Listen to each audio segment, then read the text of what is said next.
बॉलीवुड की गुड़िया कहे जाने वाली एक्ट्रेस दिव्या भारती की 19 साल की उम्र में 21 फिल्म कर बॉलीवुड की टॉप एक्ट्रेस में गिने जाने लगी थी। 18 साल की उम्र में शादी कर इन्होंने सबको चौंका दिया था, मगर एक हादसे में 1993 में इनकी मौत हो गई। इनकी मौत की कई थ्योरी सामने आई। किसी ने इनकी मर्डर बताया तो किसी ने सुसाइड, लेकिन आज भी यह गुत्थी सुलझ नहीं पाई है। 90 की दशक की ऐसी एक्ट्रेस जिनकी बोलती आंखें, दिलकश अंदाज और शानदार अदाकारी ने बेहद कम समय में लोगों को अपना दीवाना बना लिया था। हम बात कर रहे हैं मशहूर अभिनेत्री दिव्या भारती की।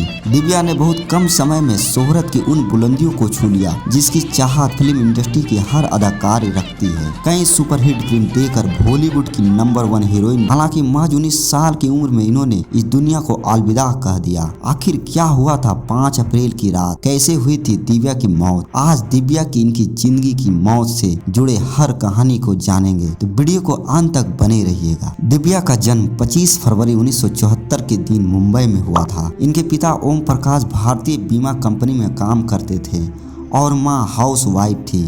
दिव्या का एक भाई कुणाल और एक सौतेली बहन पूनम थी।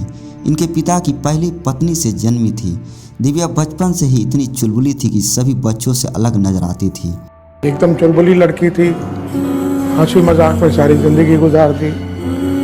वो बिल्कुल गुड़िया जैसी दिखती थी। एक बार तो रियल में एक शख्स ने इन्हें गुड़िया समझ लिया था। दरअसल एक बार इनकी मां ने दिव्या को कार के बोनेट पर बैठा दिया और कार में सामान रखने लगी। तभी बगल से गुजर एक आदमी ने पूछा कि इन्होंने बोनेट पर बैठी गुड़िया कहाँ से ली। तभी इनकी मां ने हंसते हुए जवाब दिया कि गुड़िया नहीं बल्कि इनकी बेटी है। दिव्या की पढ़ाई की बात करें तो दिव्या इसमें बिल्कुल कमज़ोर थी। जैसे तैसे करके यह बस पास हो जाती थी। यही एक बड़ी वजह रही कि इन्होंने पढ़ाई छोड़ एक्टिंग में आने का फैसला किया। हालांकि हिंदी, मराठी और इंग्लिश भाषा में इनकी पकड़ बहुत अच्छी थी। फिल्म के ऑफर मिले लेकिन बाद में निकाले गए। 1988 में जब दिव्या 14 साल की थी, इन्हें फिल्म मेकर नंदू तोलनी ने फिल्म गुनाह का देवता ऑफर की थी। इस फिल्म में वो फिल्म एंट्री लेना वाली थी, लेकिन इनके पिता ने उम्र के हवाला देकर मना कर दिया। बाद में इनकी जगह संगीत बिजलानी को कास्ट किया गया। इस बात को कुछ ही दिन बीते थे कि एक दिन वीडियो लाइब्रेरी में गोविंदा का भाई कृति कुमार की नज़र दिव्या पर पड़ी। दिव्या को देखते ही वो इनकी खूबसूरती पर मोहित हो गए। फिर कृति कुमार ने फिल्म राधा का संगम में गोविंदा का साथ कास्ट करने का मन बना लिया। पढ़ाई से छुटकारा पाने के लिए दिव्या ने परिवार को मनाया और फिल्म साइन कर ली। इसके लिए इन्होंने महीनों तक डांस और एक्टिंग क्लासेस भी ली, लेकिन आखिरी समय में यह इनकी जगह जूही चावला को साइन किया गया। फिल्म से इन्हें निकाले जाने पर कई तरह का कयास लगे। कुछ का कहना था कि फिल्म डायरेक्टर एक न्यू मेकर पर रिस्क नहीं लेना चाहते थे। कुछ का यह कहना था कि दिव्या और गोविंदा का अफेयर शुरू हो गया और यह बात कृति कुमार को कतई पसंद नहीं आई। पहली फिल्म से टॉलीवुड में छा गई थी। 1990 में डी रामायण नायडू अपने बेटे वेंकटेश को लेकर फिल्म बॉबली राजा बने रहे थे। यहीं पर फिल्म थी जिससे दिव्या भारती ने एक्टिंग की दुनिया में कदम रखा। ये एक हिट फिल्म थी। आज भी तेलुगु सबसे आइकॉन फिल्म में एक है। इस फिल्म में 3.5 करोड़ टिकट बिके थे। इसके बाद दिव्या कई बेहतरीन फिल्में नजर आई। स्टारडम इस कदर बढ़ रहा था कि इनका नाम टॉप तेलुगु एक्टर्स की लिस्ट में शामिल हो गया। 1991 में वो साल था जब साउथ बॉक्स ऑफिस पर दिव्या का तुलना फेमस एक्ट्रेस विजया शांति से जाने लगी। टॉलीवुड में दिव्या का क्रेज इस कदर बढ़ गया था कि घर के बाहर डायरेक्टर प्रोड्यूसर की लाइन लगी रहती थी। 1992 में किया बॉलीवुड डेब्यू साउथ फिल्म में दिव्या की दमदार एक्टिंग को देखकर बॉलीवुड के फिल्म मेकर भी इन्हें अप्रोच करने लगे थे। इसके बाद इन्होंने 1992 में रिलीज हुई फिल्म विस्मात्मा से डेब्यू किया। ये बॉलीवुड सुपर हिट रही और इस फिल्म से हिंदी दर्शकों ने दिव्या को स्वीकार कर लिया। इस फिल्म के रिलीज के एक हफ्ते बाद दिव्या की दूसरी फिल्म दिल का कसूर रिलीज हुई। हालांकि यह फ्लॉप रही। इस साल दिव्या डेविड धवन का फिल्म 16 और शबनम में गोविंदा का साथ नजर आई। ये दिव्या की पहली बड़ी हिट फिल्म थी। इसके बाद 1992 में दिव्या फिल्म दीवाना, जान से प्यारा, दिल आसाना है, बलवान, दिल ही है तो, दुश्मन जमाना, गीत जैसी 10 फिल्मों में नजर आई। परिवार को बिना बताए 18 की उम्र में दुल्हन बनी फिल्म शोले और शबनम के सेट पर दिव्या की पर्सनल लाइफ में बड़ा टर्निंग पॉइंट आया। इस फिल्म के सेट पर यंग प्रोड्यूसर साजिद नंडियावाला गोविंदा से मिलने आए थे। तभी इनकी नज़र दिव्या भारती पे पड़ी, जिसे देखते ही इन्हें पहली नज़र का प्यार हो गया। बिना वक्त गवाए साजिद ने दिव्या को शादी के लिए प्रपोज कर लिया। इन्होंने साजिद का यह प्रपोजल खुशी खुशी अपना लिया। दिव्या को डर था कि इनके पेरेंट्स इस रिश्ते के लिए हामी नहीं भरेंगे। ऐसे में दोनों 10 मई 1992 को घर में ही कुछ दोस्तों की मौजूदगी में निकाह कर लिया। मुंबई की तुलसी बिल्डिंग में हुई इस शादी में सिर्फ दिव्या की हेयर ड्रेसर दोस्त संध्या का पति काजी शामिल हुए थे।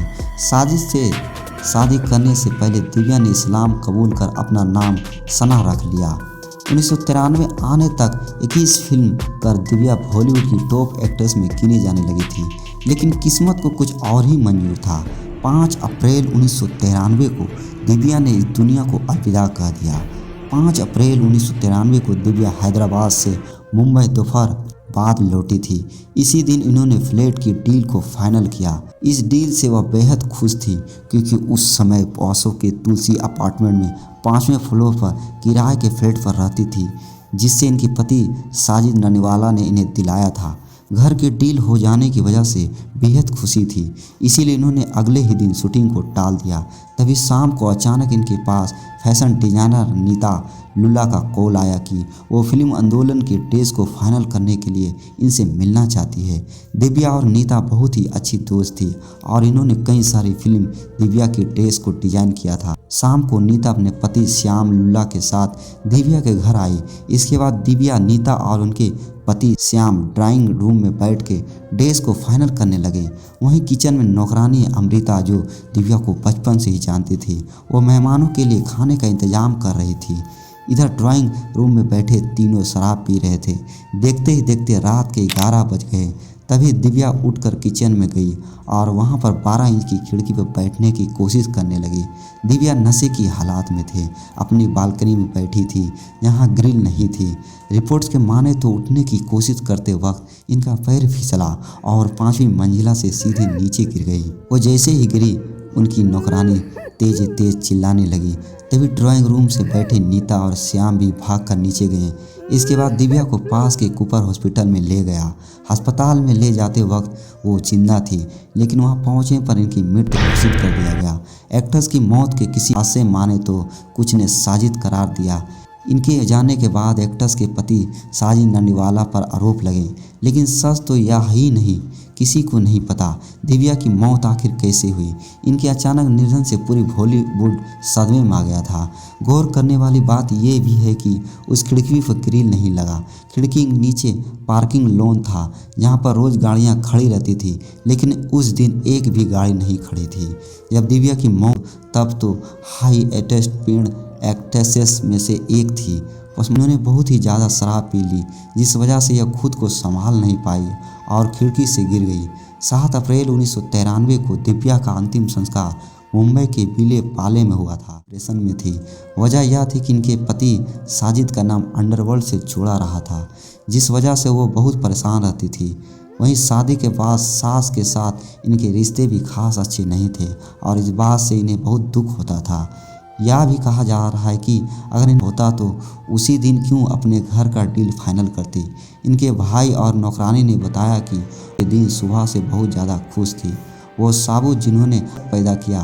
फिल्म इंडस्ट्री के कुछ लोग यह भी कहना था कि दिव्या का जब इस एंगल से केस की जांच की गई, तब पता चला कि जिस खिड़की से गिरकर उनकी खिड़की में ऑटो स्टॉपलर नहीं लगे थे, जबकि उस बिल्डिंग के सभी खिड़कियों में ऑटो स्टॉपलर लगे थे। पुलिस इसके बाद 5 साल तक जांच करती रही। फिल्म इंडस्ट्री के कई लोगों ने पूछताछ की गई। दिव्या के पति साजिद ननीवाला सबसे ज़्यादा शक के घेरे में रहे।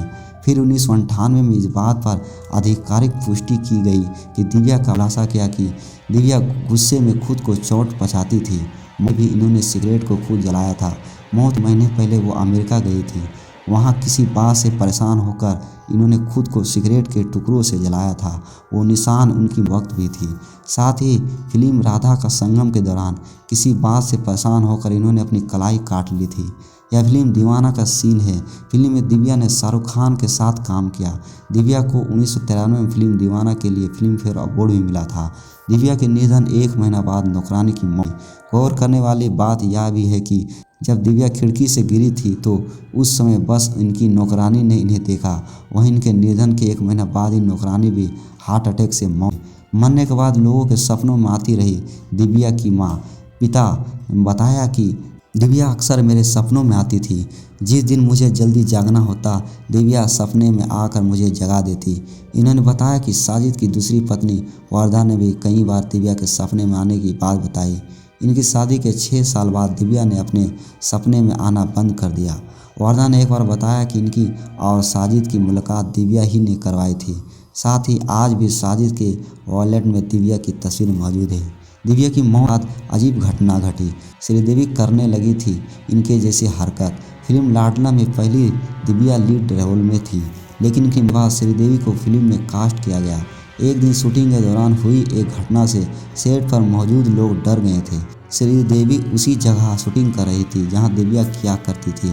एक सीन के दौरान श्रीदेवी की उस लाइन पर बार बार अटक जाती थी जिस पर दिव्या भी अटक जाया करती थी। इस सीन में शक्ति कपूर और रवीना टंडन भी थी। श्रीदेवी की उस समय लाइन भूलता देख सभी घबरा गए थे। इसके बाद वहां पर गायत्री मंत्र का पाठ हुआ और फिर श्रीदेवी ने बिना रुके शूटिंग पूरी की और फिल्म रिलीज हुई। फिल्म लाडला बॉक्स ऑफिस पर हिट साबित हुई। तो ये कैसा लगा आपको दिव्या भारती की पूरी जीवन कथा? तो अगर आपको ये वीडियो अच्छी लगी तो वीडियो को लाइक करें और ज़्यादा से ज़्यादा शेयर करें और चैनल को सब्सक्राइब करना ना भूलें। तो फिर मिलते हैं ऐसे ही कहानी लेके, तब तक अपना ख्याल रखें।